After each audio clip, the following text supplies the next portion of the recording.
Mutual fund में systematic investment plan यानी SIP के जरिए जो है ताबड़तोड़ निवेश जारी। दिसंबर 2025 में एसआईपी ने नया रिकॉर्ड बनाया और पहली बार जो निवेश जो है यानी इन्वेस्टमेंट 31,000 करोड़ के पार चला गया। हालांकि इक्विटी म्यूचुअल फंड्स में इन्फ्लो जो है नवंबर के मुकाबले 6% घटकर 28,054 करोड़ रुपए पर आ गया। इक्विटी फंड्स में फ्लेक्सी कैप फंड का जो है दमदार प्रदर्शन जारी है। पिछले महीने इस कैटेगरी में 10,000 करोड़ जो है उससे ज़्यादा का जबरदस्त इन्फ्लो भी आया था। अब चूंकि बात एमफी से है, चूंकि बात जो है एसआईपी से है, तो मैडम का रुख करना बहुत ज़रूरी हो जाता है। मैडम आज ही जो है डेटा आया है, इस डेटा को बहुत ही जो है कॉम्प्लेक्स डेटा होता है मैडम, और आपसे जो है हमें उम्मीद रहती है कि बहुत ही आसान भाषा में आप इसको तोड़ विशाल ने तो अच्छी बात बता दी कि भाई 6% जो है बढ़त है, पर मैं आपको इसमें एक बुरी खबर ये बताना चाहूंगी कि मंथ टू मंथ तो ये बढ़त बता दी विशाल ने आपको जो फिगर्स दिए हैं जी। लेकिन अगर मैं बात करूं ईयर ऑन ईयर की, तो यहाँ पर हम 32% का डिक्लाइन देख रहे हैं। इक्विटी म्यूचुअल फंड में दिसंबर 2024 में 41,155 करोड़ का निवेश आया था, जो कि 2025 के दिसंबर में गिरकर 28,054 करोड़ पर पहुंच गया है। तो ये फीसदी का डिक्लाइन है, 32% का डिक्लाइन इक्विटी म्यूचुअल फंड में। Equity is the keyword. Okay ma'am, एक एक करके समझने की कोशिश करते हैं। जो 31% का डिक्लाइन है ये क्या बताता है? इक्विटी मार्केट्स 2025 में बेहद वॉलेटाइल रहे, दिशाहीन रहे। एक शब्द जिसका इस्तेमाल बार बार होता था, चॉपी सेशन, चॉपी ट्रेड। ये सुन के आपने 2025 में कि आज मार्केट्स बहुत चॉपी रहे, बहुत वॉलेटाइल रहे, दिशाहीन रहे, ना ऊपर गए ना नीचे गए, कहीं पर अटके हुए नजर आए। और वैसे ही वैल्यूएशन के लिए भी ऐसा ही शब्द होता है कि ना ऊंचा है ना नीचा है, कहीं बीच में कुछ समझ में नहीं आ रहा है, दिशाहीन, डायरेक्शनलेस रहे। और इस वजह से इक्विटी में जो है जो डिस्ट्रेस रहा इक्विटी मार्केट्स में कि समझ में नहीं आ रहा था क्या करें, लोगों की दिलचस्पी इक्विटी फंड्स में थोड़ी कम हुई, लेकिन म्यूचुअल फंड से कम नहीं हुई है। इसीलिए हम सिर्फ देख रहे हैं ऑल टाइम हाई पर है। मैम अब एक और डेटा है, मैं उसको पढ़ता हूँ, उसको आप जो है इसको डिकोड करिएगा।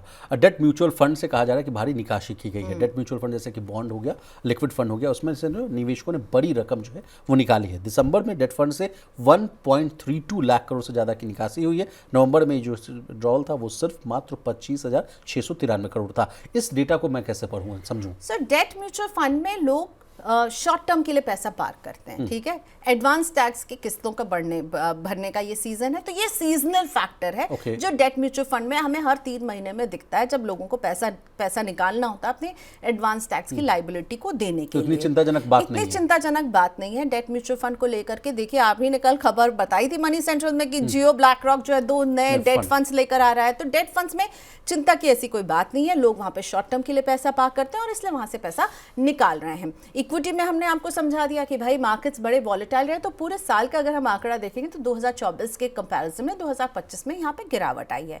लेकिन आपने ये बात पकड़ी नहीं कि पैसा गया कहाँ, क्योंकि सिप तो वहीं की सिप तो बढ़ गई है ना। जी, कहाँ गया मैडम बताएं? आप गेस कीजिए, आपका फेवरेट एसेट है गोल्ड ईटीएफ। गोल्ड और सिल्वर ईटीएफ, इसका एक डेटा मैं जो पढ़ रही थी बहुत ज़बरदस्त था।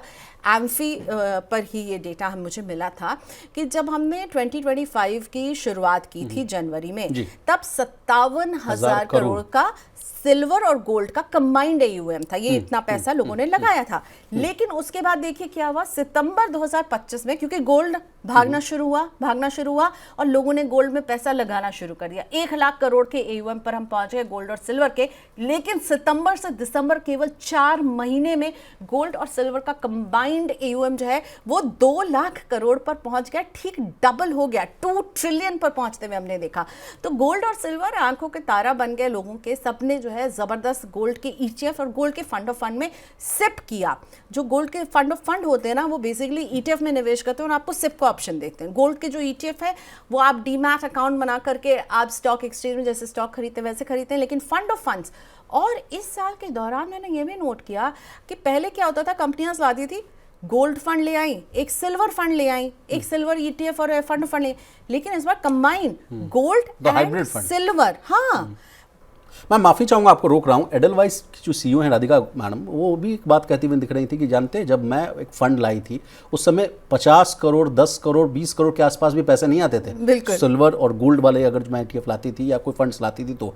आज देखिए कि प्रतिदिन उतना पैसा आ रहा है। तो क्या ये जो डेटा आप बता रही थी मैडम कि 1 लाख 4 महीने में ही सीधे 2 लाख करोड़ के आसपास चल रहा है, और जो गोल्ड ETF का मैं एक डेटा भी देख रहा हूँ मैडम कि 211% की बढ़ोतरी, 11,647 करोड़ के आसपास गोल्ड ETF में निवेश आ गया। इन तीनों खबरों को जोड़कर आप कैसे देख रही हैं? मैं इसमें थोड़ा सा वक्त लूंगी विशाल। प्लीज। क्या है, इन्वेस्टर का एक बिहेवियर होता है, उसे कहते हैं रीसेंसी बायस। जो चीज भाग रही है ना उसकी तरफ, या फियर ऑफ मिसिंग आउट। हाँ, फोमो है कि भैया कहीं हम अब छोड़ देंगे, पता नहीं अब कहाँ होगा। तो इसीलिए लोग भर भर के पैसा गोल्ड और सिल्वर में लगा रहे हैं। अब राधिका गुप्ता का आपने मेंशन किया, मैं उनकी एक लाइन को कैसे नहीं कोट करूं। उन्होंने कहा कि गोल्ड और सिल्वर जो है ना वो इन्वेस्टमेंट पैक के जोकर हैं। ठीक है, जब कुछ नहीं चलता है तो जोकर चलता है। लेकिन इसीलिए, लेकिन ये हर बार चले ये जरूरी नहीं है, वो फेजेस में चलता है। और 2025 वही साल रहा जब गोल्ड और सिल्वर जो है वो चल रहे थे और इक्विटी सुस्ता रहे थे। निफ्टी और सेंसेक्स के जो रिटर्न है वो कुछ 5, 6, 7% रहे हैं। गोल्ड का रिटर्न 77% रहा है 2025 में, 2025, और सिल्वर का 176% रहा है। और इसी बीच में एक और मेटल जो अपना दौड़ पकड़ रहा है वो है कॉपर। कॉपर में देखिए क्या बढ़त नजर आ रही है हमें अभी। अगर 2025 से अभी तक की हम बात करें तो कॉपर 59% से ज्यादा की दौड़ लगा चुका है। 2 दिन पहले अपने लाइफ टाइम हाई पर नजर आ रहा था, $14,000 पर टन पर नजर आ रहा था। अभी से वहां से हमको लगता है थोड़ा सा अभी वहां पर दबाव आ चुका है। लेकिन ये मेटल्स जो है ना ये अपना कमाल दिखा रहे हैं और इन्वेस्टर्स को लग रहा है कहीं गाड़ी छूट ना जाए। Fair of missing out. Priyanka ma'am, next सवाल मेरा आपसे ये रहेगा, क्योंकि आपने अपने संबोधन में जियो ब्लैक रॉक को लाया। जियो ब्लैक रॉक को लेकर जब भी मेरे आपसे बातचीत हुई है तो उसको लेकर कहा गया कि विशाल देखिए, इसकी एंट्री से जो है जो EUM वाला जो है मामला वो 100 लाख करोड़ के पास जाता हुआ दिखेगा। अब एक चिंताजनक रिपोर्ट एम्फी के डेटा में ये भी बात आ रही है कि नवंबर में जो था AUM में बात कर रहा हूँ, म्यूचुअल फंड इंडस्ट्री का जो AUM था 80.80 लाख करोड़ के आसपास था। दिसंबर में ये घटकर 80.23 लाख करोड़ आ गया। अगर मैं इसको डेटा कैलकुलेट कर रहा हूँ मैडम तो AUM में करीब 0.7% की गिरावट है। क्या इस गिरावट को हम चिंता माने या नहीं माने? मुझे नहीं लगता है, जिस तरह से लोग पैसा लगा रहे हैं इसमें कोई बहुत बहुत बड़ी गिरावट नहीं है। 80 वाले जोन में हम बने हुए हैं, कुछ हजार जो है कम हुए हैं। बहुत बड़ी चिंता अभी तो मुझे नज़र नहीं आ रही है और मुझे लग रहा है 2026 में भी सिप करने वालों की रफ्तार ऐसी बनी रहेगी, क्योंकि सिप देखिए रिकॉर्ड हाई पर 31,000 को क्रॉस करते हुए पूरे 2025 में हमने देखा जो सिप का आंकड़ा था ना वो 28,000 करोड़ 29,000 करोड़ 30,000 भी नहीं छुआ था, और ये देखिए 31,000 करोड़ को छू गया है। तो EM कम होने के पीछे डेट से जो पैसा निकाला गया एक रीज़न हो सकता है।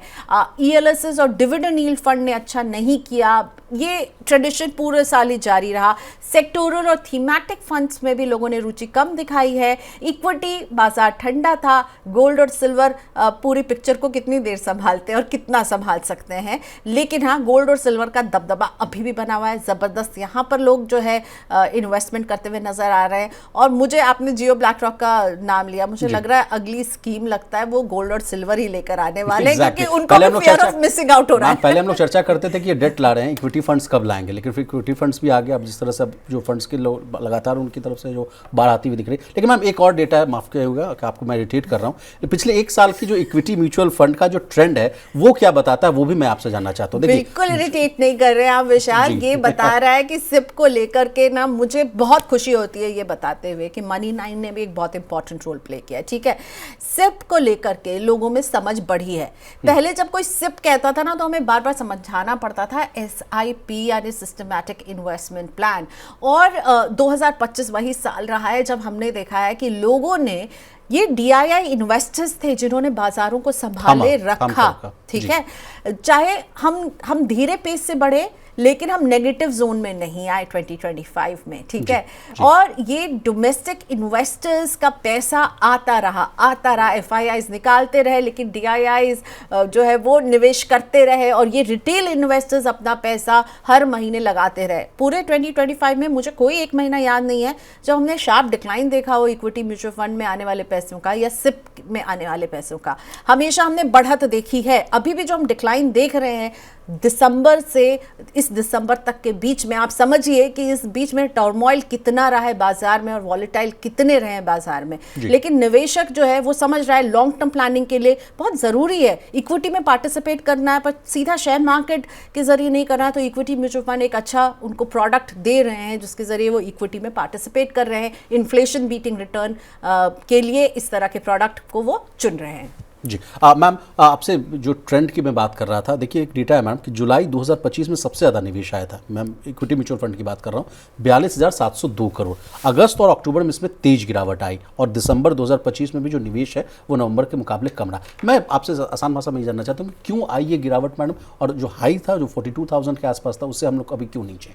मुझे लगता है वही बाजार जिस तरह से कहीं ना कहीं बाजार में अभी तक दिशा नहीं मिल रही है और उसके बाद टैरिफ को लेकर के चिंताएं बनी हुई हैं, जियोपॉलिटिकल टेंशन में हर दिन कुछ एक नया सिचुएशन जो है वो हमारी तरफ नज़र डाल रही है। जुलाई में हमने बढ़त इसलिए भी देखी क्योंकि मार्केट्स का मूड बहुत अच्छा रहा और इसीलिए हमने देखा था कि उस समय लोगों ने, हमें ऐसा लगा कि अब कम बैक हो गया, सब कुछ ठीक हो गया है, लेकिन ऐसा नहीं हुआ। उसके आगे हमने फिर डिप भी देखा। अब देखिए इक्विटी बाजार ना फ्लैट लाइन कभी नहीं चलते हैं, वो ऊपर नीचे ही जाएंगे और अगर वो फ्लैट चलने लगेंगे फिर क्या ही बाजार है। क्या ही बाजार है। जैसे कहते हैं ना कि आपके वो जो दिल की धड़कन है जिस दिन फ्लैट हो जाती है उस दिन आप फ्लैट हो जाते हैं। आप में वो जो है रवानगी रहती है और आप में वो जो जुनून रहता है वो ऊपर नीचे जाने पर ही रहता है। तो ऊपर जो जाएगा नीचे भी आएगा फिर ऊपर जाएगा। लॉन्ग टर्म के लिहाज से आपको यहाँ पर अगर आप आ रहे हैं तो ये ऊपर नीचे वॉलेटाइल सेशन से डरना बिल्कुल भी नहीं है। अब कुछ और डेटा है मैं पढ़ देता हूँ अपने व्यूवर्स के लिए, तो अब पूरा कंप्लीट एक स्टोरी हो जाएगा एम्फी के डेटा को लेकर। देखिए दूसरे ETF में भी तेजी देखने को मिली है। अन्य ETF में जो 13,199 करोड़ का जो है इन्वेस्टमेंट आया, ये नवंबर के मुकाबले 36% ज़्यादा बताया जा रहा है। फ्लैक्सी कैप फंड्स में भी जो है 10,019 करोड़ रुपए का इन्वेस्टमेंट हुआ है, नवंबर से कहा जा रहा है कि 23% ज़्यादा है। और जैसा कि मैडम ने बता भी दिया कि इन इक्विटी फंड से पैसा निकला है, ELSS फंड से जो है 718 करोड़ की निकासी हुई है, डिविडेंड यील्ड फंड से 254 करोड़ का जो है विड्रॉवल देखने को मिल रहा है। लार्ज कैप, मिड कैप और स्मॉल कैप का क्या हाल है ये भी मैं आपको बता दूं, इसमें भी आप लोग का बहुत इंटरेस्ट रहता है। लार्ज कैप फंड में जो निवेश है 4.4% घटकर 1,567 करोड़ के आसपास रहा है। मिड कैप फंड में 4,176 करोड़, स्मॉल कैप फंड में 3,824 करोड़ के आसपास का है। तो लिक्विड फंड्स में भी सबसे ज्यादा निकासी हुई है, दिसंबर में 47,308 करोड़, नवंबर में ये 14,051 करोड़ था। तो मैडम कुछ आप ऐड करना चाहेंगे इन डेटा को देखकर या हम लोग समराइज करें? बिल्कुल, अब तो समराइज ही कर लेते हैं। हमने हर कैटेगरी के फंड को डिस्कस कर लिया है और मुझे लगता है कि अभी निवेशों का जोर जो है वो ज़्यादातर गोल्ड और सिल्वर में नज़र आ रहा है। फ्लेक्सी कैप भी एक सदाबहार फंड रहा है और मल्टी एसेट ये जो है इसे माना जा रहा है फंड ऑफ द ईयर 2025 में। जब हम देख रहे थे लार्ज कैप में थोड़ा सबड्यूट रहा है रिटर्न, लेकिन मिड कैप और स्मॉल कैप तो बहुत बुरी तरह से पिटे हैं। और इन सब में मल्टी एसेट फंड, और मल्टी एसेट फंड की क्या खासियत है, इसमें आपको इक्विटी भी मिलता है, इसमें आपको डेट भी मिलता है और इसमें आपको कमोडिटी यानी गोल्ड और सिल्वर भी मिलता है। भले ही गोल्ड और सिल्वर की मात्रा कम रहती है पर गोल्ड और सिल्वर ने इतनी अच्छी रैली दिखाई कि मल्टी एसेट फंड जो है वो 2025 के हीरो साबित हुए हैं। आपको डाइवर्सिफिकेशन करने का ऑप्शन देते हैं और इसीलिए अभी जो है ना बाजार का मूड, जब आपको कुछ समझ में नहीं आया ना तो आपको हर जगह थोड़ा थोड़ा पैसा जो है वो लगाना चाहिए, एक ही एसेट पर फिदा नहीं होइएगा। और ये मैं गोल्ड और सिल्वर के लिए भी कह रही हूँ। क्या होता है जो भाग रहा है अभी सबको लग रहा है सब छोड़ो और गोल्ड और सिल्वर में पैसा डालो, नहीं नहीं नहीं, नहीं ऐसा मत कीजिएगा। लास्ट की जो आपकी जो एडवाइस है कि don't keep all eggs in the one basket, ये बहुत अच्छा आपने जो है एडवाइस दे दिया मैडम।